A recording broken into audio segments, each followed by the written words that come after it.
you may eventually start seeing a pattern in emotion and what you're feeling from day in, day out, because you've done this reflection on paper, which is leaving you a receipt of what your day looked like. So that's why I like writing too, because it's like a receipt. It serves as a receipt for me, for my emotions and feelings.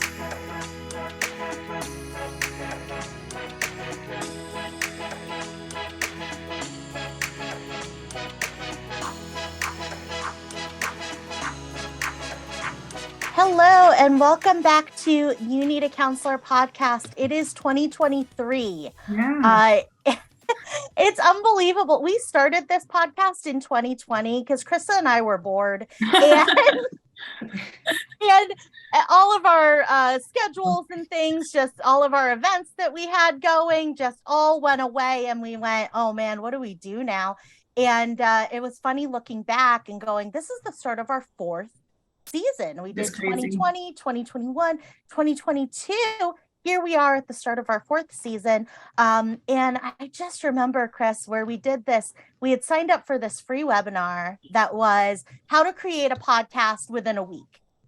And we signed up for it and we took it and we thought, there's no way, right? Like there is no, this is just a catchy title. This is just a hook. And then oh my goodness, I think it did take us 2 weeks to get it all set up. But within 2 weeks, we had a podcast. Yeah. And here we are almost 100 episodes later. So I'm just so excited for this new season. We have so much cool stuff planned. And I'm just really, really grateful to be able to do this every week with one of my favorite people in the whole world. And be able to meet all of the awesome guests that we have had on this show so far. It's truly been such a gift to me every single week to not only be able to meet everybody and meet our guests and talk through the different resources and counseling experiences, but also to be able to listen to those episodes on Sunday nights. So we still continue to post on Sunday nights at 5 p.m. I saw a meme that said in 2023, we are putting away laundry as soon as it comes out of the dryer. And I thought, you know what? Not me. I'm putting away my laundry on Sunday nights at 5 p.m. Central because I only want to do it one time. And clothes come out of the dryer way too fast for me to be putting them away as soon as they come out. So we are still doing it. It's a new year, but we're still the same. And we can still keep those habits that are serving us. We can still batch those tasks and be able to put away that clean laundry or do our meal prep or walk on the treadmill or do whatever it is that we need to do to reset ourselves on Sunday night, get us ready for the week. That gives us the entire week to get scheduled with a counselor, to look up the resources from the episode and get connected with them and to really feel prepared going into that new week. We are very, very excited to be here. Start of season 4. Here we go. So I'm Chrissa. I am the Vice President at H.O.P.E Solutions. So I'm in charge of our BHIS department here. So that is our program where we go in-home and work with children ages 4 through 18 on different behavioral skills. And we can also see clients in the school, in the office, or right now through telehealth as well. And this is our podcast, You Need a Counselor, like Julie was just saying. So we are designed for people curious about counseling, but have barriers keeping them from experiencing the benefits of counseling. Our mission is to share stories about counseling, good, bad, and indifferent, and spread the message that everyone can benefit from mental health and behavioral health counseling services. So we have a really, really great guest today, our first guest of 2023. We've got Trameka Woods here with us today. Hi, Trameka. Hi, everyone. Thanks for having me. It's a pleasure to be here. Thank you so much for being our guest today and kicking this year off on such a great note. So I'm going to brag a little bit on Trameka. Now, you guys remember the episode about H.O.P.E, where we introduced Simone Collins, who is a therapist here at H.O.P.E Solutions. We also talked with Michaela, who is the founder of How About Hope. And Trameka is a board member on How About Hope. So we're really excited to to revisit some about H.O.P E, but also to talk to Trameka about her experiences serving on that board. Trameka also has her own nonprofit organization where she helps youth and young people to be able to express themselves through creative writing. And using that writing as a coping skill, using that writing to be able to share their voice, share their thoughts, their opinions, and to be a positive influence in the world. And so that nonprofit is called Express and Flow Incorporated, and the "and" is an N. So Express and Flow. And we will link that link below, but oh my goodness, what a cool organization. So welcome, Trameka. What can you tell us about Express and Flow? Yes. So yes, it is definitely a cool organization. And before it became that, it was I was doing workshops. I found myself, I enjoy writing, of course, which the foundation of this organization is writing, creative writing, whether that is, song, poetry, story, or just bullet point journaling, however it is, you can get your expression out in the writing form. It's a way to give a voice. And I just noticed that some youth didn't necessarily know how to articulate their voice in a manner that was presentable. It serves as a deterrent for behavioral issues, just things that I have saw with youth that I was surrounded by. So basically, I wanted to be able to utilize writing as a form of coping. Get your thoughts out on paper. Debrief and reflect on what you're feeling and thinking if you don't feel like you can do that with anyone else at that particular moment. So this is kind of like a step before the grand step, for them to be able to take to help relieve some of that anxiety, depression, anything that they could be feeling that is a negative emotion that is bottled up inside. We want to help them release it through writing. So our vision is advocating for youth to be able to obtain a positive outlet through writing, to learn how to articulate and execute a respectable voice of opinion in any environment they are in. And the mission is to allow a safe space for youth to use writing as a form of coping and expression for themselves through song, poetry, or story. I love that you, in your vision, and you also, as you were describing it, you talked about helping young people to express their very, very valid thoughts and opinions, but in a respectful way and in an appropriate way. And it makes me think of, so many times as young people, the way that we express things, we get some reaction, right? Positive reactions, or we get negative reactions. And a lot of times as a young person, we can then make the association in our mind of, well, they didn't like what I said. They weren't interested in what I think or what I said. When really what might be happening is it's the way that we're saying it or expressing it that the person is reacting to. And the thought or the idea that we're expressing could be completely valid, but we still feel invalidated. And it is a skill to be able to express ourselves. But verbal expression can be very difficult. There's another person involved, right? There's eyes looking at you as you're saying things, right? It's somebody else's mind is working and processing and judging and all of the things. Yes. And writing is so different from that. It is.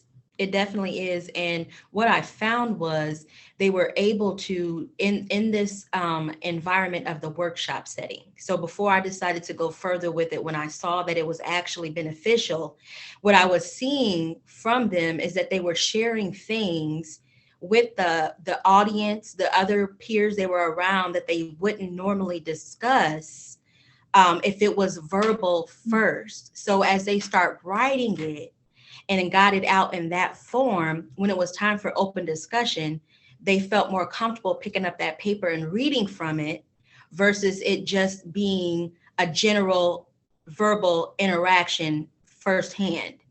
So, and in that, they start sharing things that we didn't expect to hear. They didn't expect to share. It was relief, and they kept coming back week after week after week. So yeah, the paper, many people don't think of it that way, but the paper is actually a coping skill. It is. It's a way of helping them be comfortable. The process of writing, I think sometimes we look at the written word in our society, we look at the written word as a commodity. There's books that are written, there's newspapers that are sold, there's blogs that have ads on them, right? And so we look at sometimes writing as something that we're creating. And I think a lot of times the value in that scenario gets highly emphasized on the product, right? I wrote a book and I created a product, and now everything's about the product. And what you're talking about is so different. And what you're talking about, we can let go of that pressure for the product and say, no, the product is what it does for me when I do the action of writing. Absolutely. Very well explained. Now, you mentioned a bullet journal. You mentioned poetry, song lyrics, and storytelling. What is a bullet journal? Can you explain that to us? Because that is a very useful tool for counseling as well. Yes. So how I describe a bullet journal is basically what I would encourage them to do is just reflect at the end of your days and do it in bullet point form. So you're not writing, you have a journal, whatever you're writing in, even if it's loose leaf paper and you're putting it in a folder, whatever you're writing on or in, do it bullet point fashion. So you're you're just picking out either it could be whatever type of description, action word that reflects that day for you. So say, for instance, an example, if you're morning, you can say chaotic. Simple as that, chaotic, bullet pointed. Your afternoon, exciting, bullet pointed. So you're just making one word, action word, feeling word, whatever you feel comfortable with noting to reflect your particular day or particular moment or event.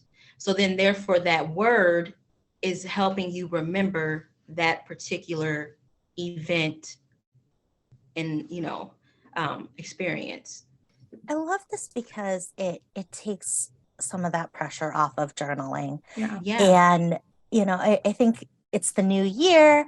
A lot of times people make New Year's resolutions that are, I'm going to start a journal, I'm going to start a diary. And then what comes to my mind when I think about journaling sometimes, and I know for our clients too, sometimes the counselor will be like, let's try journaling. And they're like, I can't, like, that's a lot. Like, I picture people who have had journals since they were 10 and they've got shelves of journals and every day sitting down going, dear diary, today I whatever. And it just, my mind starts to melt because the idea of it is very overwhelming when I think about it through, I think what is a culturally common lens of the product. The journal is the product. And thinking about bullet journaling, though, it takes the pressure off of that. And the focus is on, I'm feeling excited, I'm going to write excited.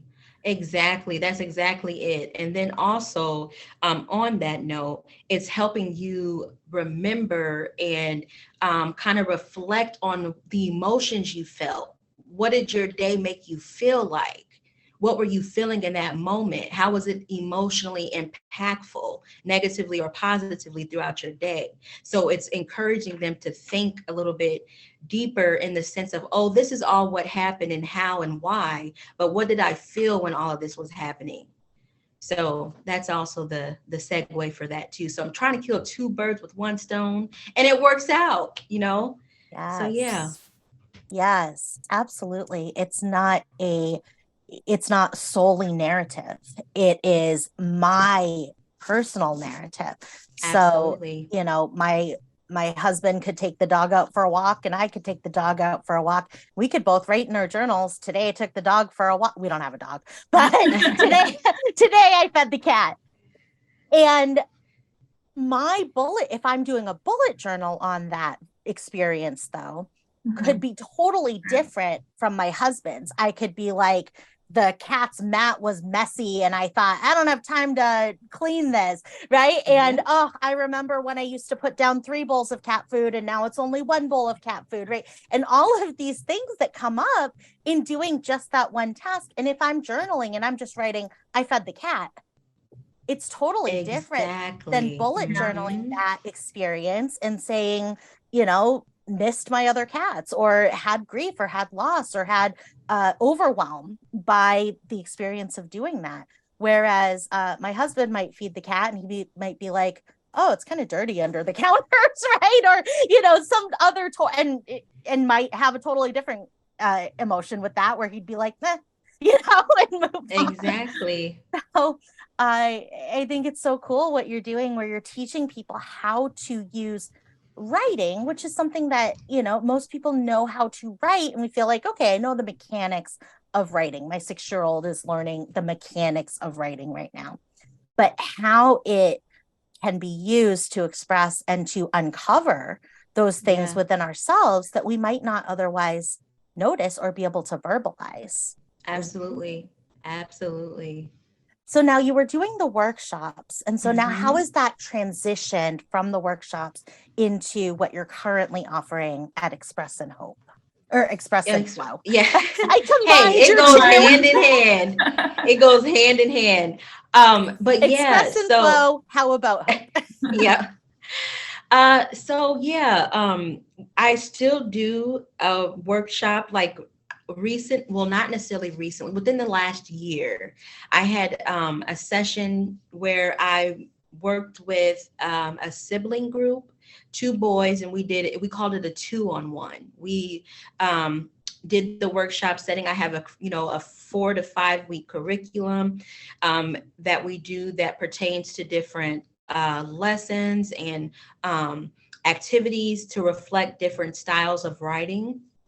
But then also transitioning from that, I learned that, yes, this is also beneficial for youth. I'm an adult who likes to write. So there's probably other adults that would enjoy the mission and vision that I'm trying to articulate with these kids through writing as well. So then as I transitioned from that, I started to do, it'll be going on a year now, what I called Snack and Writes. So a spinoff from Sip and Paints. And with these, it was the first topic we ever did was called I Am a Survivor. So we had, I provided the notebooks and the pens. There was snacks provided, and it encouraged adults to come and learn what writing can do for them in the sense of coping, release, stress reliever, things make you feel good and get that baggage that you could be carrying out on paper. So we started that. I started working with adults too. So right now, in this upcoming year, we're going back to that, the Snack and Writes. We're going back to also working with youth as well, but we kind of segued to open it up to everybody, knowing that it could be helpful for all. That's cool. Wow, this is great. So what age, I was going to ask what ages you serve, but it sounds like you're working with adults now. What's the youngest you would work with? Yes, so I typically do ages 10 to 17 for the youth. Depending on the, intellect level of that younger age mark, we can, navigate around that. But I would say the youngest has probably been 9, but I typically like to do it from ages 10 to 17. Wonderful. So what are some techniques that somebody listening could use either for themselves as an adult or could use with their child who might be 10 to 17? What are some techniques or activities that they could try in order to use writing as a coping skill? I think they should just start with that, just simple journaling and reflection. Just do a simple reflection of your day.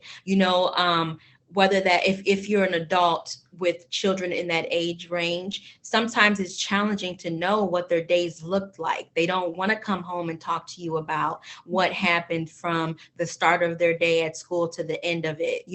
So maybe dinner time or whatever that evening routine looks like, just pull out your notebooks, and do a bullet point journal for how your day looks. Start with the morning, start with the afternoon, and then talk about, your evening.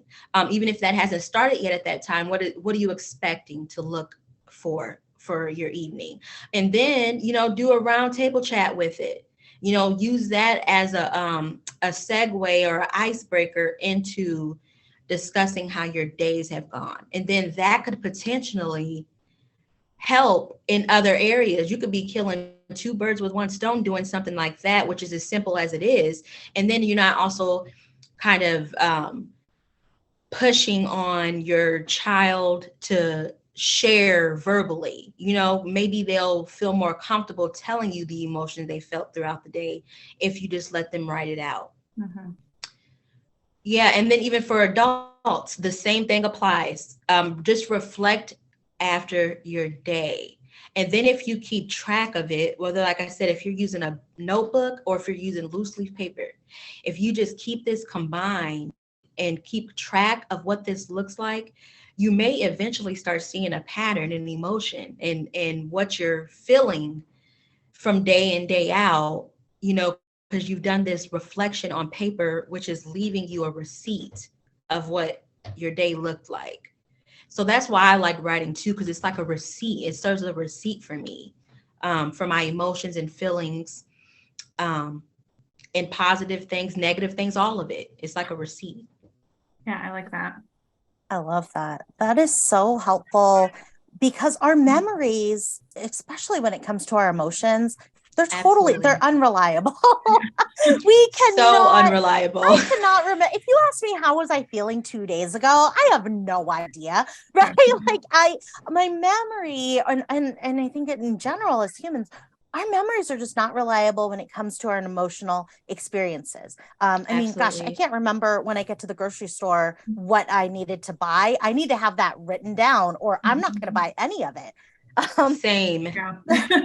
Yes. So I even do some bullet point journaling for my grocery list. So I gotta do it because I'm the same way. Otherwise, I have no clue what I'm going in there for, and I'm getting everything besides what I need to be there to get. So yes, absolutely.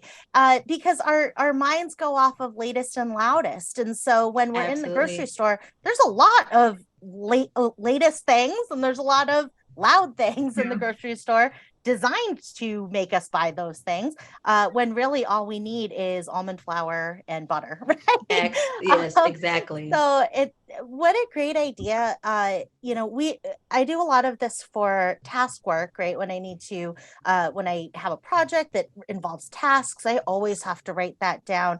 And I love this incorporation of our emotions. We can track our emotions the same way that we would track our spending in a budget, the same way that we would track our energy spending in a calendar, or our time spending in our calendar or planner.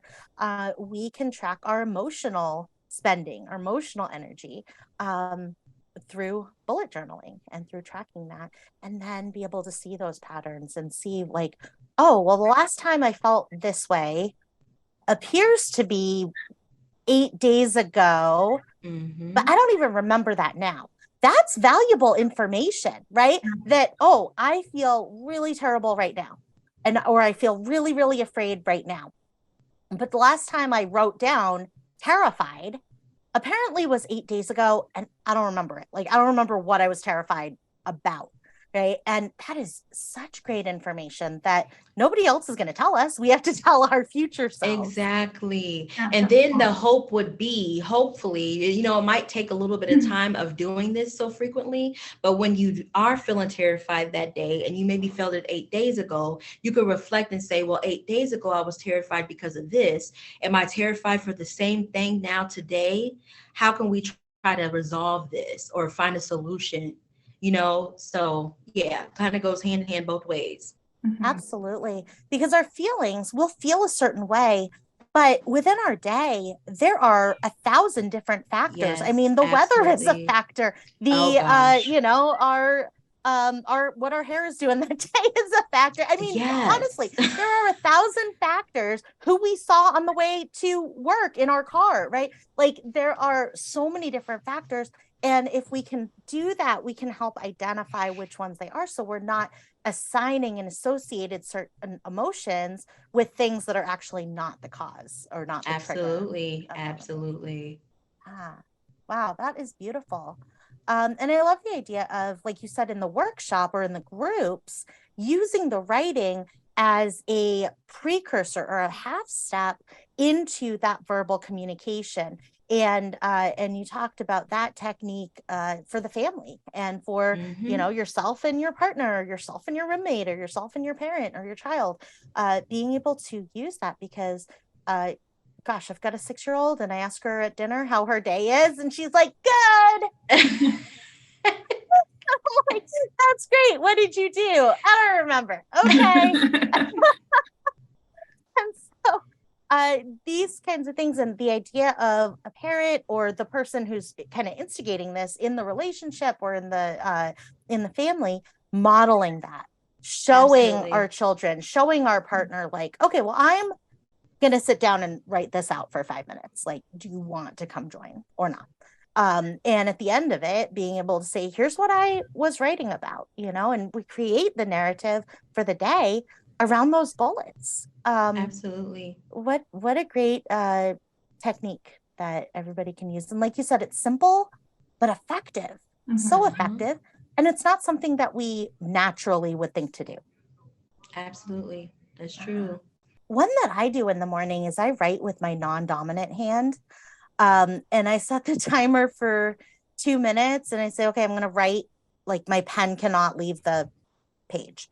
And sometimes it's complete nonsense. And sometimes it's like super angry writing. And I'm like, whoa, where did that come from? But when we write with our non-dominant hand, a lot of those boundaries and barriers that come up when we're writing with our dominant hand, such as this is how you write a T, and this is how you have to stay within the lines and all of that stuff goes away when you're writing with your non-dominant hand, because you're not trained to stay within the lines and write it neatly so everybody can read it and all of that. So then it's just purely what's going on in there is what comes out.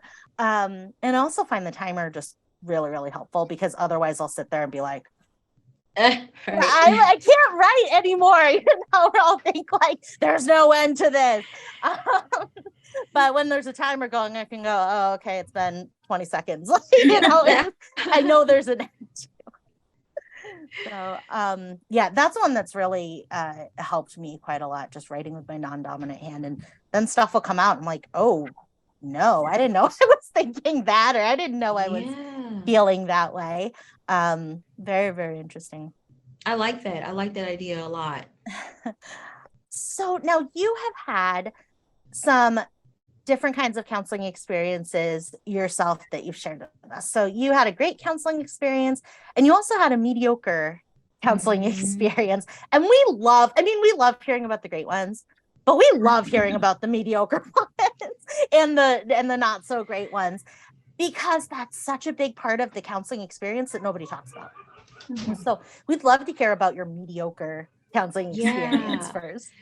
Yes. So I'm trying to think of the time frame of this. Like, I have a 2-year-old who will be 3 in February. So I think it could have been like right around when she was born. I decided to go, postpartum creeps in, and I decided to go back into counseling. And with this particular, and it was like at the beginning of COVID. So they were just now starting to use the telehealth at times, and just different world for everyone involved, and scheduling. Oh, good grief. If you were able to get in that month, you were definitely lucky, but it was so far out. Like, you know what I'm talking about, but so it was like right around that time frame. And so with that, I went to one particular agency. I'll keep it anonymous, but it just, within this particular situation, I feel like maybe because of the pandemic, staffing was a little bit lower. So who you got was who you're going to get as far as your therapist, counselor. And I was paired with the male at this time, and I gave it a go because that's all that was really open. Not saying that there's anything wrong with that. There's nothing wrong with a female having a male counselor, vice versa. There's nothing wrong with that. But for me and what I was going through at that time, I should have probably had a female counselor, because he tried his best to identify with my struggles. Like, he did what he should have done as a counselor. But I think when knowing, like, since I was dealing with like the postpartum, or knowing that I was dealing with some significant other challenges, different things of that nature, it probably would have been best to swap me out with a female, just because what I was bringing to him didn't seem very positive for a male to be trying to deal with. It should have been maybe a female. So it was mediocre for me in that sense, because I felt like as a professional, maybe they should have picked up on that before I had to kind of make the call. It was more than one session that was uncomfortable, just because given the dynamics of the counseling relationship. But other than that, I think that was I call it mediocre and not horrible, because he still tried. He was trying to meet my need, but the dynamics of it really does play a huge role. Like, are we compatible in the sense of, can you relate to my issues that I'm sharing without feeling offense in some sort of way? And I was really questioning that in some sessions, because I was letting it out. I was there for my release and my counseling, and so I was being really, really sharp and no filter with what I was releasing, and so I couldn't tell if it was offensive. There was a lot of things I couldn't tell, it kind of, if you will, suffocated my healing, because I was trying to figure out how he was feeling with what I was sharing. And then I wasn't supposed to be doing that. I was just supposed to be there to share and get my healing right, or a step towards it. So it was just a lot that went on and made it mediocre. But I would say that's probably the only experience I can report on. Yeah, absolutely. I mean, I love the insight that you were having during that time and that you're expressing to us. Because one, I love that you went into that counseling session and knew for yourself, like, this is for me. Yes. I'm not going to put a filter on in counseling. Like, this is my time to be myself and to express what I need to express, and do that in a safe way. And so I love that you share that way of thinking about counseling with anybody who's listening, because it is so important. And I also love that you were able to acknowledge that, okay, I am having some, we call it in counseling, we call it transference. I'm having some transference to this therapist, where I think that I question, or I wonder, what are they thinking? What are they experiencing? Sometimes we see it with, and this was not your situation, but sometimes we see it with like that desire to please the counselor, right? So like, is the answer I'm giving, like, do they want me to say I did the homework when I actually didn't do it, right? Or do they want me to say that this is getting better when it isn't? And all of that comes from that very natural phenomenon of transference, transferring onto the therapist. And we want to be able to use that as a tool, because that therapist is a mirror, and Absolutely. that therapist should be mirroring us. And when the reflection we're getting back, though, is our thoughts about the therapist's experience, that's a totally different reflection, and can be very, very useful if used, if acknowledged in the session and utilized intentionally by the therapist. And so, for example, if I'm working with a child and I remind them of their sister, right? And I can see that as the therapist, and I go, okay, there's some transference happening here. Then I can go, okay, now I know it. I'm going to say it to the person. Like, I think there's maybe some transference happening here. And then I'm going to use it for that child's benefit or for that person's benefit. And what I'm hearing for you is that you were acknowledging as the client, like you were noticing the transference. And it wasn't something that was being intentionally like, okay, hey, by the therapist, hey, I think this might be happening. Like, let's talk about that. And then let's utilize that, right? Like, let's utilize the fact that you don't know if I will be offended by what's going on. Like, that's important. That's important for us to know about ourselves, because it's like, oh, okay, what does that tell me? That tells me I'm a person who's very empathetic about other people. I don't want to upset other people, but also I might be afraid to upset other people, right? And offend them. And so, you know, that's valuable information when utilized very, very intentionally. And so what I love about your insight is that you were noticing that, like you were noticing this transference, but it wasn't being used as a tool in the session, right? It was just happening. And you were like, this is happening. And I'm like, that's exactly it. It's like, it's happening, but am I the one? So I start like, that's when I got cold feet and didn't want to kind of revisit, because it's like, the tables were turning. Like, am I the one that's supposed to acknowledge this? I didn't know it was transference, but this thing, I'm thinking this thing that's happening, like this, am I offending? Am I the one that's supposed to bring this up? So it started to get a little bit confusing. And so I was just like, you know what, how about we just exit quietly and never return? Absolutely. And that happens so much of the time for so many of us. And especially if this is our first time or one of our first times seeing a counselor, we're like, I don't know what the protocol is. Like, I don't know if I'm supposed to, like, you're running the show, you know, like, I don't know if I'm supposed to bring this stuff up. And what a great example. And I thank you so much for sharing this experience, because so many people on the fence about counseling, this is a worry. Like, this is something that people don't start counseling because they're like, what if this happens? And so I love the opportunity to be able to just normalize that and go like, yeah, that's a phenomenon that counselors are looking for. We call it transference when transference is happening to like about us, but we call it countertransference because sometimes our client reminds us of our mom, or sometimes or sometimes we're like, ooh, I don't know if that client thinks that I understand that, right? Like, it goes both ways. And it is a therapist's responsibility to be monitoring for those things. But also I love that you had that insight. And I would say too, in counseling and the way that kind of protocol is, always feel free to share that stuff with your counselor, because you have such good insight into like, this is not working for this reason.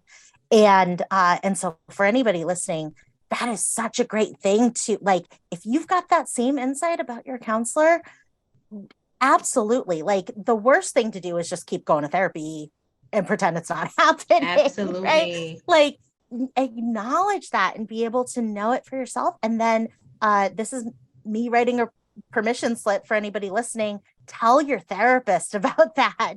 Tell them like, oh, when I kind of like went off in here a little bit last session, because I was like feeling all that stuff. How was that for you? And that's going to cue your therapist, because it's not your job to care what it did for your therapist or to your therapist, but it is their job to recognize that kind of question and go, oh, okay. Like, do you need to hear from me that, like, I'm not offended, like my ears are not going to melt, I don't understand, like, as a person what you're going through, but honestly, like, even if I was a female and I had gone through postpartum depression, I'm still not going to understand exactly what you're going through, because they're going to be totally different experiences. And so, but sometimes, like, we need to hear that, and we need to hear that more from our therapists, and be encouraged to share those kinds of things with them, because when we go into therapy for the first time, I remember going to therapy for the first time, I didn't know what to do. Like, I didn't know if I was wrong. And so what a great experience that you had. And I love that you had the insight to know that about yourself and to know that about those sessions, because that is so important. And then it sounds like you had a great counseling experience at one point. So can you tell us about that one? Yes. So for that one, this was back maybe in 2012-ish, possibly. But with that particular situation, I worked at an agency that gave us 5 free, therapy sessions with Genesis Psych Associates. And it was just amazing, because not only was the therapist able to be there in this need, in the sense that I needed her to be, in regards to letting me express myself, and then also, given rebuttals that didn't make me feel less than, or make me feel like I didn't, all the things that I was saying, which didn't feel comfortable to say, were inappropriate to say, if you're following me. So with that particular experience, I ended up using all 5 of my sessions. And I don't even think that I necessarily needed session 3, 4, or 5, if you will, but I went back just because I enjoyed her so much, and how she made me feel. And it's all about how they're making you feel. Are you, even if I am saying something that doesn't make any sense, she made me feel like I made all the sense in the world. So it's just how I felt in her presence, and also her environment, how her office was set up. I think that also made a huge impact for me too, which I don't know if that's something that you would always think about being impactful, but it was, because it was, the smell, the calmness, the lighting. It was just relaxation through and through, with the conversation, and then with where I was in the environment. So yeah, that one was good. Like I said, I could have stopped at maybe 2, but I kept going. I used them all, and I wanted her specifically. So yeah. Wow. Gosh, I love this. I mean, and I think that, and it's possible that having that great experience before you went into this other session, knowing a lot about yourself as a client and knowing a lot about what you need from a therapist. And that is huge. And it's so true that how we feel in the session is the most important piece of it.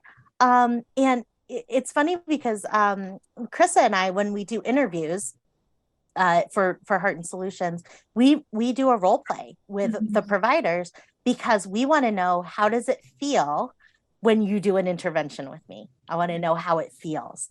And so it's amazing that you say that, because it is so important. And gosh, what great insight you have about yourself and about what you need, and being able to, as opposed to saying, well, this counselor isn't really the second one. This counselor isn't really what I need, but I'm still gonna. You said, nope, that's not what I need. I need something different. And I think that is very inspiring for anybody listening who's like, well, what if it's during the start of a pandemic and, like, there aren't any counselors available and I only get this one person and it doesn't feel right? you have that authority. You have that ability to make that choice for yourself. And I think that is huge. So thank you so much for sharing those experiences with us. That is such a beautiful story. Yes, thank you. Yeah, thanks for the opportunity and platform. Absolutely. And the office itself, I mean, there's a reason that massage parlors smell so good. Exactly. Yeah. Yeah. And the lighting and Music. everything, because we've got to be able to feel relaxed. We've got to be able to feel authentically ourselves. And things that will make us uncomfortable are distractions from who we are and what we need to get accomplished or express in that Absolutely. session. Absolutely. Yes. And I can remember, like, when I go, like, I'm thinking back and talking about it now, I can remember like what her office space looks like. So it leaves like an impression also, the environment and the person. Absolutely. That's beautiful. And I think it's such, I think that's very helpful to somebody who might be on the fence about counseling, because that is a factor. It's a very real factor. But like you said, it's one that we might not think about before we experience it and go through it.